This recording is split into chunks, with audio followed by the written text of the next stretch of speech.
Hay umbrales que no se cruzan por curiosidad, sino por destino.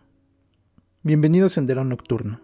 Yo soy Uriel y esta noche nos internaremos en una hondonada boscosa donde el tiempo se disuelve, donde las lápidas olvidadas aún conservan memoria y donde una tumba sellada parece reconocer a quien se detiene ante su umbral.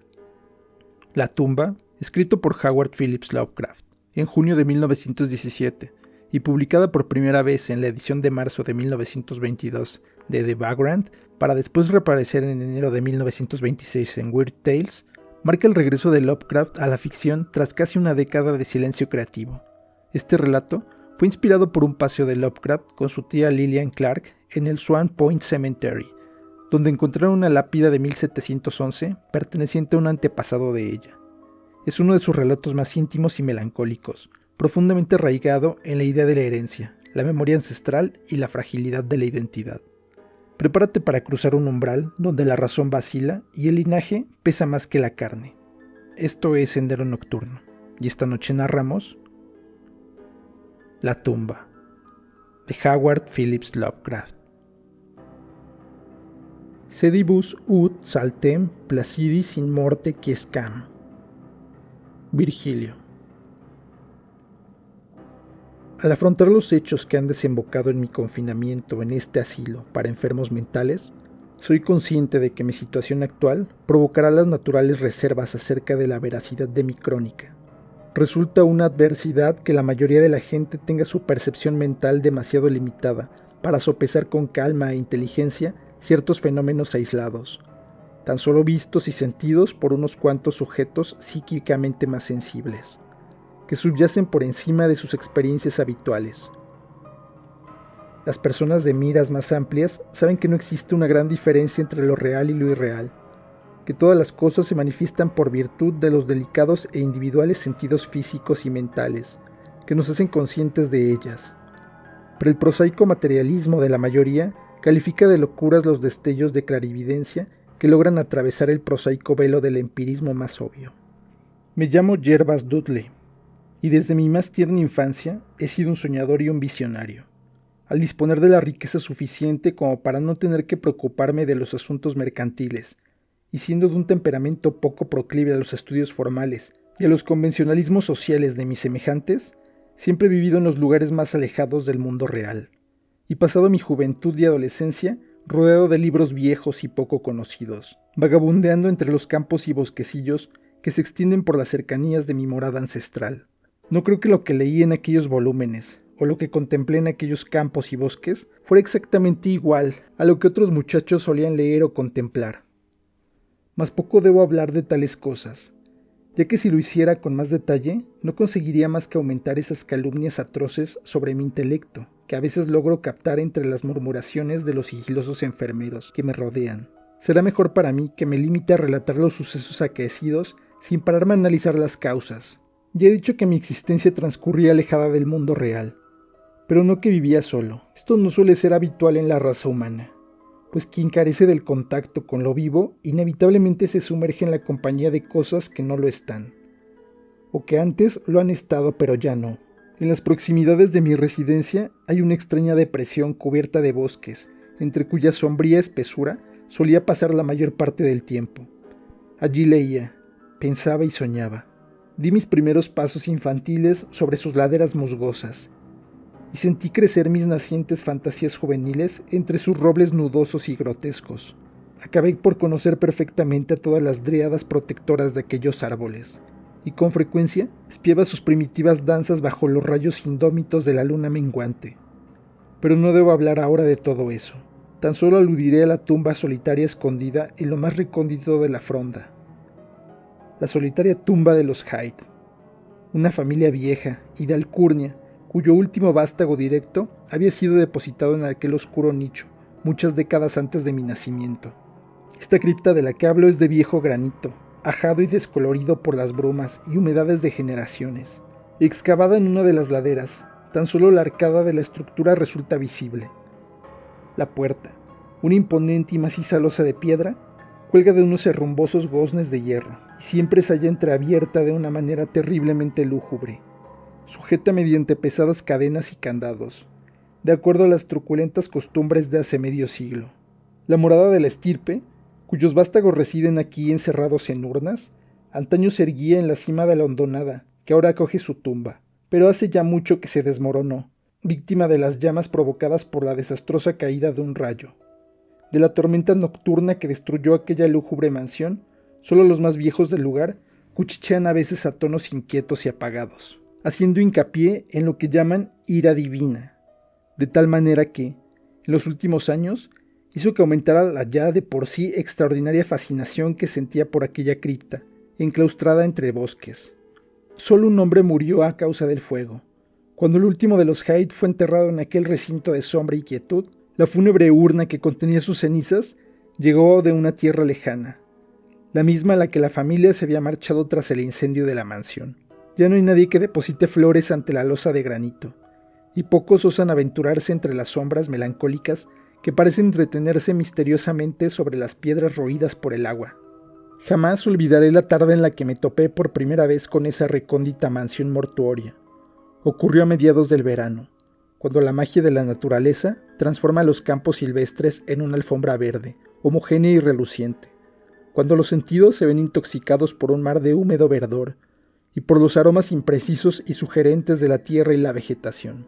La mente pierde su perspectiva en esos parajes. El tiempo y el espacio se convierten en algo vacuo e irreal, y los ecos de un pasado prehistórico y olvidado resuenan con insistencia sobre la razón embelesada. Estuve vagabundeando durante todo el día bajo las místicas frondas de la hondonada, meditando ciertas cosas de las que no hace falta hablar, y conversando con otras que no debo nombrar. A la edad de 10 años había visto y oído multitud de maravillas vedadas a las gentes ordinarias, y era extrañamente maduro en ciertos aspectos, cuando, tras abrirme paso entre dos frondosos macizos de zarzas, me topé repentinamente con la entrada de la cripta. No sabía aún el alcance de mi descubrimiento. Los negros bosques de granito, la puerta entreabierta de aquella curiosa manera, y los bajorrelieves funerarios tallados en la arcada, no consiguieron despertar en mí ningún pensamiento de tristeza o miedo. De tumbas y sepulcros sabía mucho e imaginaba más, aunque debido a mi peculiar temperamento, siempre había evitado todo contacto con camposantos y cementerios. Aquel extraño recinto de piedra en la ladera boscosa tan solo significaba para mí una fuente de interés y especulaciones, y su interior, húmedo y frío, el cual intentaba vanamente atisbar por la rendija dispuesta de manera tan provocativa, no me transmitía ninguna sensación que tuviera que ver con la decadencia o la muerte.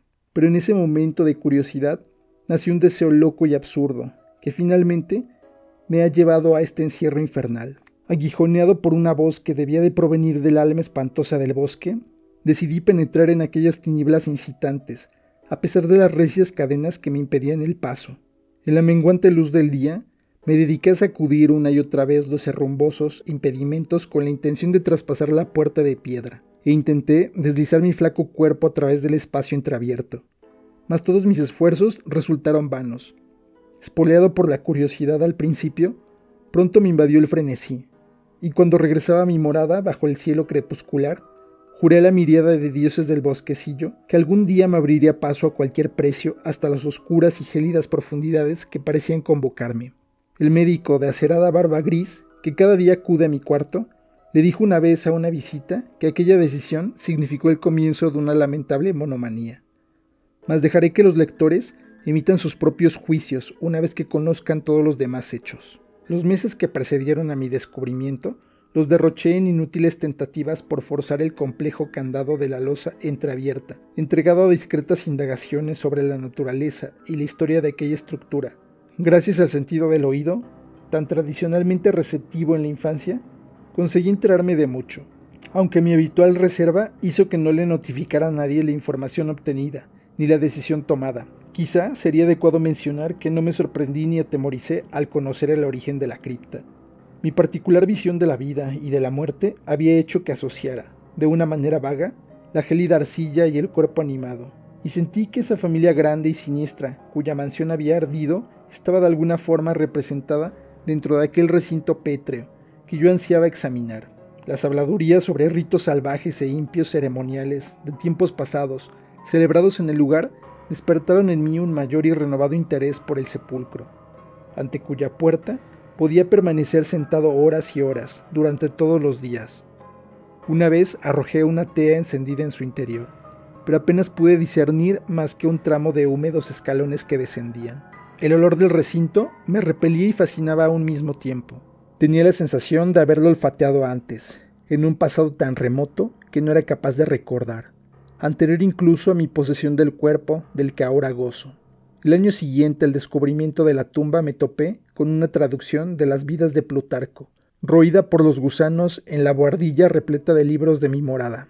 Mientras leía la vida de Teseo, quedé terriblemente impresionado por el pasaje que habla de esa enorme piedra bajo la que el héroe juvenil encontraría los símbolos que habrían de revelarle su destino una vez creciera lo suficiente como para alzar su formidable peso. Esta leyenda consiguió que se desvaneciera un tanto la tremenda impaciencia que sentía por entrar en la cripta, ya que me hizo pensar que aún no había llegado el momento de hacerlo. Más adelante, me dije, tendré la suficiente fuerza e ingenio como para poder aflojar fácilmente las pesadas cadenas de la puerta, pero hasta entonces debía conformarme con lo que parecía tenerme reservado el destino. En consecuencia, mis devaneos por aquel húmedo portal se hicieron menos frecuentes, y pasé la mayor parte del tiempo entregado a otros fines igualmente extraños. A veces me levantaba sigilosamente en medio de la noche, y me dedicaba a vagabundear por los camposantos y cementerios a los que mis padres me tenían terminantemente prohibido acercarme. No pienso contar lo que hacía en esos lugares, pues no estoy completamente seguro de la realidad de ciertas cosas, pero sí sé que al día siguiente de tales devaneos solía sorprenderme con la posesión de un conocimiento sobre materias casi olvidadas siglos antes. Fue tras una de aquellas noches cuando dejé atónita a la comunidad con una extraña hipótesis sobre el sepelio del rico y famoso potentado Brewster, todo un personaje histórico del lugar que fue enterrado en 1711 y cuya lápida de pizarra, en la cual había grabado una calavera y un par de tibias cruzadas, estaba desmenuzándose lentamente hasta convertirse en polvo. En un momento de enfebrecida imaginación infantil, llegué a jurar que el enterrador, un tal Goodman Simpson, había sustraído al difunto, antes de ser sepultado, los zapatos con hebilla de plata, las medias de seda y los calzones de raso, y más aún. Afirmé que el mismísimo potentado, no del todo muerto, se había dado la vuelta por 2 veces dentro del ataúd cubierto de tierra al día siguiente de su enterramiento. Pero la idea de penetrar en la tumba jamás se alejó de mis pensamientos. Es más, incluso se vio estimulada por el inesperado descubrimiento genealógico de que mis propios antepasados, por parte de madre, tenían un lejano parentesco con la supuestamente extinguida familia de los Hyde. Como último vástago de mi linaje paterno, también era el descendiente final de aquella estirpe más antigua y misteriosa. Empecé a sentir que la tumba me pertenecía, y a mirar el futuro con ansiedad, en espera del momento en el que pudiera atravesar aquella losa de piedra y descender en medio de la oscuridad por aquellos peldaños resumantes. Desarrollé el hábito de escuchar con gran atención a la entrada del portal entreabierto, y siempre escogía mis horas favoritas de la noche para aquella extraña vigilia. Cuando alcancé la edad adulta, ya había conseguido despejar un pequeño claro entre la maleza, delante del frontispicio cubierto de moho que se abría en la ladera, dejando que la vegetación del entorno creciera a su alrededor y formara una especie de muralla tachada por la selvática espesura. Aquella enramada era mi templo, la encadenada puerta a mi altar, y allí solía yacer tendido sobre el terreno musgoso, pensando en extrañas ocurrencias y soñando con insólitas quimeras. La noche de la primera revelación hacía un calor bochornoso. Debí quedarme dormido a causa de la fatiga, ya que me desperté con una clara sensación de haber oído las voces. Me resisto a describir sus acentos y entonaciones. No pienso hablar de su cualidad, pero sí mencionaré que presentaban ciertas diferencias asombrosas en el vocabulario, pronunciación y distribución de su lenguaje, todos los matices del dialecto de Nueva Inglaterra, desde las toscas sílabas de los colonos puritanos a la precisa retórica de tan solo hace 50 años. Parecían representadas en aquel sombrío soliloquio, aunque no me di cuenta de ello hasta más tarde. De hecho, en aquellos momentos, toda mi atención se hallaba centrada en otro fenómeno, una manifestación tan efímera que no puedo asegurar que fuera cierta.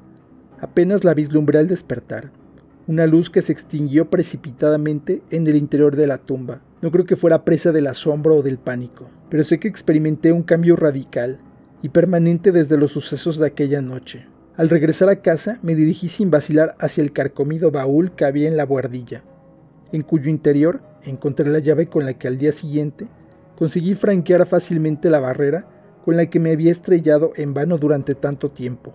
Fue bajo el suave resplandor de la tarde agonizante cuando por primera vez penetré en la cripta que se abría sobre la solitaria ladera. Estaba poseído por una especie de hechizo. Mi corazón latía con un regocijo que apenas puedo describir. Mientras cerraba la puerta a mi espalda y descendía los chorreantes escalones bajo la huidiza luz de mi candela, creí reconocer el camino. Y aunque la vela chisporroteaba a causa del aire cargado del recinto, me sentí curiosamente dichoso en aquella atmósfera mohosa, como de osario. Al caminar a mi alrededor, descubrí un montón de losas de mármol, sobre las que descansaban unos ataúdes, o lo que quedaba de ellos. Algunos aún permanecen sellados e intactos, pero otros casi habían desaparecido, de manera que las asas y chapas de plata reposaban entre algunos curiosos montones de un polvo blancuzco. En una de las chapas descubrí el nombre de Sir Geoffrey Hyde, que había llegado desde Sussex en 1649 y perecido aquí unos años después.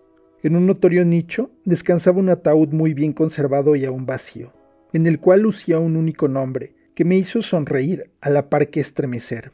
Un extraño impulso hizo que me encaramara la vasta losa y apagara la vela, quedándome tumbado dentro de la caja desocupada. Salí dando tumbos por la cripta, bajo la luz grisácea de la aurora, y aseguré de nuevo la cadena de la puerta. Mi juventud había quedado atrás, a pesar de que solo 21 inviernos habían estremecido mi envoltura terrenal. Los aldeanos más madrugadores que me sorprendieron regresando a mi morada se quedaron observándome, de una manera extraña, perplejos ante las señales de parranda y jolgorio que veían en una persona a la que todos consideraban sobria y solitaria. No me presenté ante mis padres hasta después de un sueño largo y reparador. A partir de entonces, frecuenté la tumba todas las noches, y vi, escuché e hice cosas que no pienso revelar. Mi manera de hablar, muy susceptible a las influencias circundantes, fue lo primero que sucumbió a la transformación, y a todos causó sorpresa la súbita aparición de arcaísmos en mi lenguaje. Más adelante, mi conducta se hizo más atrevida y temeraria, de manera que, inconscientemente, adopté la personalidad de un hombre de mundo, a pesar de haber estado recluido durante toda mi vida. Mi conversación, antaño inexistente, se tornó voluble y llena de la elegancia fácil propia de un Chesterfield o del cinismo impío de un Rochester. Revelaba una extraña erudición, muy alejada de los conocimientos fantásticos y monacales en los que me había enfrascado durante mi juventud, y garabateaba las guardas de mis libros con graciosos e improvisados bosquejos que recordaban a las obritas de Gay, Prior y algunos de los más vivarachos poetas neoclásicos. Una mañana, durante el desayuno, estuve al borde del desastre al recitar, en un tono manifiestamente ebrio, un canto festivo propio del siglo XVIII, una pieza picante georgiana, jamás impresa en libro, y que sonaba más o menos así. Venid aquí, muchachos, venid con vuestras jarras de cerveza, y bebed por el presente antes de que se evapore. Apilad en vuestros platos montañas de carne, pues el beber y el comer nos trae la alegría. Así que llenad vuestros vasos, pues la vida pronto pasa. No podréis brindar por el rey o vuestra mujercita cuando estéis muertos. Anacreonte tenía la nariz roja, o al menos eso dicen. Mas ¿qué importa una nariz roja si se está alegre, vivo y coleando? Por todos los diablos, prefiero estar rojo y estar aquí, que blanco como un lirio, y muerto desde hace medio año. Así que Betty, chiquilla mía, acércate y dame un beso. No hay en el infierno hija de posadero que se te pueda comparar. El bueno de Harry se mantiene tan erguido como puede. Pronto perderá la peluca y se desplomará bajo la mesa. Pero llenad vuestras jarras y hacedlas circular. Mejor estar bajo la mesa que bajo la tierra. Así que divertíos y gozad. Bebed sin parar. Difícilmente reiréis bajo 2 metros de sucia tierra. Que me lleven todos los diablos, apenas puedo andar. Maldita sea, tampoco me tengo en pie ni soy capaz de hablar. Aquí, posadero, dile a Betty que me traiga una silla. En un momento intentaré ir a casa, pues mi mujer no está. Así que echadme una mano. No me tengo en pie, pero qué dicha mientras consiga permanecer sobre la tierra. Por aquel entonces empecé a tener miedo del fuego y de las tormentas. Antes era inmune a tales fenómenos, pero ahora me producían un terror inexplicable, y siempre me ocultaba en los rincones más escondidos de la casa cuando los cielos amenazaban con aparato eléctrico. Uno de mis refugios favoritos durante el día era la ruinosa bodega de la abrasada mansión. y solía imaginarme cómo había sido su estructura original antes del fuego. En cierta ocasión, provoqué el asombro de un aldeano al conducirle en secreto a un lúgubre subsótano, cuya existencia solo yo parecía conocer, a pesar de que el recinto había estado oculto y olvidado desde hacía muchas generaciones. Por fin, aconteció lo que durante tanto tiempo había estado temiendo. Mis padres, alarmados por el cambio en los modales y el aspecto de su único hijo, comenzaron a ejercer sobre mis devaneos una bien intencionada vigilancia que amenazaba con llevarme al desastre. No había hablado a nadie de mis visitas a la tumba, manteniendo mis intenciones en el más absoluto secreto desde la infancia. Pero ahora me veía obligado a tomar toda clase de precauciones cuando vagabundeaba por la laberíntica hondonada boscosa, ya que siempre tenía que despistar a un posible perseguidor. Ocultaba la llave de la cripta colgada de un cordel alrededor de mi cuello, y su existencia solo era conocida por mí. Jamás llevé fuera del sepulcro ninguno de los objetos con los que me topé dentro de sus paredes. Una mañana, mientras salía de la húmeda tumba y aseguraba las cadenas del portón con mano no muy firme, descubrí el rostro aterrorizado de alguien que me espiaba desde un matorral cercano. Sin duda, el fin estaba cerca. Se había descubierto el lugar bajo las ramas y desvelado el objetivo de mis excursiones nocturnas. El hombre no me abordó, así que me apresuré por volver a casa con la intención de escuchar lo que iba a decirle a mi angustiado progenitor. ¿Revelaría al mundo entero mis devaneos más allá de la encadenada puerta? Imaginen la sensación de delicioso asombro cuando oí que el espía informaba a mi padre entre cautelosos susurros que yo había pasado la noche bajo las ramas que colgaban en el exterior de la tumba, mirando insistentemente con mis ojos somnolientos la ranura que se abría en el portón encadenado. Qué milagro había engañado al observador. Ahora estaba convencido de que un agente sobrenatural me protegía. Envalentonado por este fenómeno inexplicable, comencé a visitar la cripta sin tomar ningún tipo de precauciones, convencido de que nadie podría verme entrar en ella. Durante una semana, disfruté a placer de los encantos de aquel osario cordial, que no debo describir, y entonces sucedió eso, y me arrastraron a esta maldita residencia de pensar y monotonía. No debería haber salido aquella noche, pues el presagio de la tormenta se dibujaba en las nubes, y una fosforescencia blasfema surgía del fétido pantano situado en el fondo de la hondonada. La llamada de los muertos, además, sonaba diferente. En lugar de proceder de la tumba a la ladera, venía del sótano carbonizado, en lo alto de la colina, cuyo demonio guardián me hacía señas con dedos invisibles. Mientras salía de entre la espesura al llano que se extiende delante de las ruinas, entreví a la nebulosa luz de la luna algo que siempre había esperado vagamente. La mansión, desaparecida un siglo antes, se erguía de nuevo en todo su esplendor ante mis extasiados ojos. Todas las ventanas refulgían con el resplandor de muchas velas. Por el largo e inclinado camino acudían los carruajes de los nobles de Boston, al tiempo que una muchedumbre de empolvados personajes llegaban andando desde las vecinas mansiones. Me mezclé con el gentío, aun sabiendo que mi lugar estaba entre los anfitriones y no con los invitados. Dentro de los muros sonaban la música y las risas, y el vino corría de mano en mano. Reconocí algunas caras, aunque las hubiera evocado mejor de haberse encontrado marchitas o carcomidas por la muerte y la descomposición. De entre toda aquella multitud desenfrenada y audaz, yo era el más extravagante y disoluto. Alegres blasfemias brotaban a chorros de mis labios, y mis impactantes agudezas no respetaban las leyes de Dios, el hombre o la naturaleza. De repente retumbó un trueno, dejándose oír incluso por encima del estrépito que producía aquella muchedumbre bulliciosa, y rugió sobre los tejados, imponiendo un silencio temeroso entre los escandalosos invitados. Lenguas de fuego rojo y ráfagas abrasadoras envolvieron la casa, y los presentes, aterrorizados por la inminencia de una calamidad que parecía trascender los límites de una naturaleza ciega, huyeron vociferando en la noche. Quedé solo, clavado en mi asiento por un terror humillante, jamás sentido hasta ese momento. Y entonces, un segundo horror invadió mi alma. Si ardiera vivo hasta ser reducido a cenizas que se dispersaran a los cuatro vientos, jamás podría yacer en la tumba de los Hyde.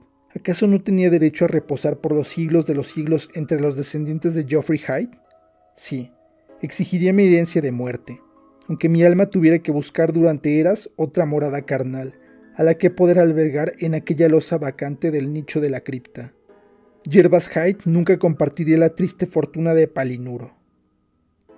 Cuando el fantasma de la casa ardiente desapareció, me descubrí gritando y forcejeando, alocadamente entre los brazos de dos hombres, siendo uno de ellos el espía que me había seguido hasta la tumba.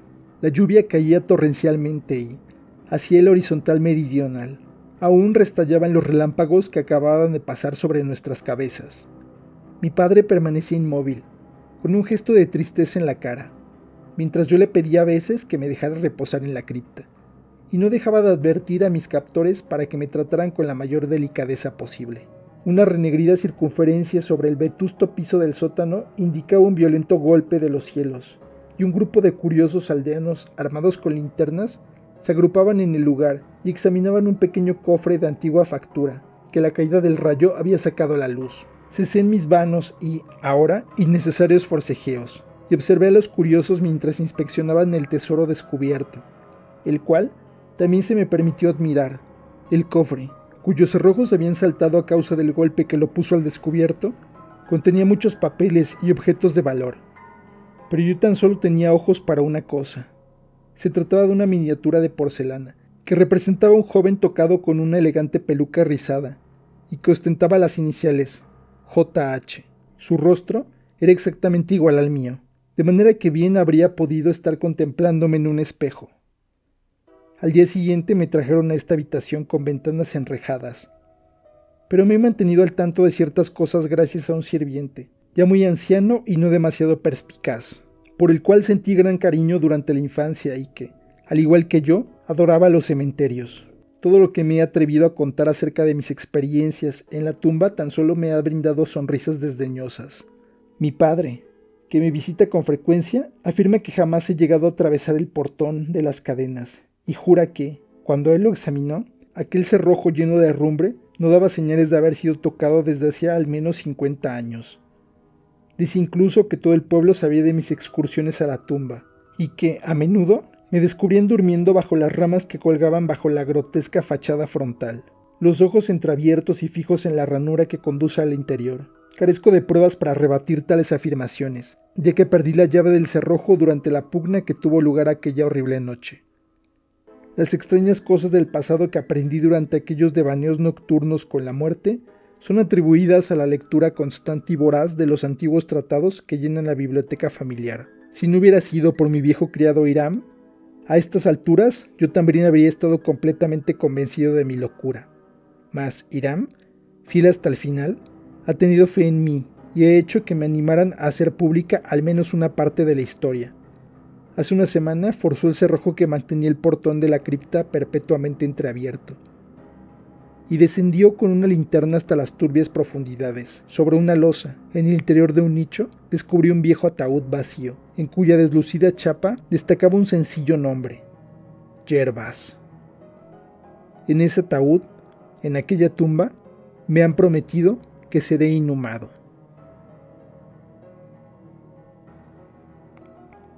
No todos los sepulcros marcan un final, algunos marcan el inicio. En la tumba, Lovecraft explora uno de sus temas más tempranos y persistentes, la disolución del yo frente a la herencia ancestral. Gervas no es poseído por una entidad externa, sino absorbido lentamente por una entidad que parece precederlo, como si la sangre, la tierra y la memoria conspiraran para reclamarlo. El relato oscila deliberadamente entre la locura y la revelación. Nunca se nos concede una certeza absoluta. ¿Ha descendido Gervas realmente a la cripta? ¿O su mente ha construido un pasado que anhela más que la vida misma? Esta ambigüedad convierte a la tumba en una confesión perturbadora, donde el horror no surge de lo monstruoso, sino de la posibilidad de que nunca hayamos sido del todo quienes creemos ser. Si deseas leer este relato, puedes encontrarlo en diversas antologías, aunque la que yo he leído se encuentra en el volumen 1 de la narrativa completa de Lovecraft, publicada por Editorial Valdemar, dentro del número 62 de su colección gótica. Te dejo el link de compra en la descripción. Gracias por acompañarme esta noche entre lápidas cubiertas de musgo y nombres que el tiempo intenta borrar. Si esta historia te inquietó, deja tu comentario, comparte el video y suscríbete al canal si aún no lo has hecho. Recuerda que cada palabra tuya mantiene abierto este sendero nocturno. Yo soy Uriel, y si al caminar sientes que la tierra te nombra en voz baja, no mires atrás.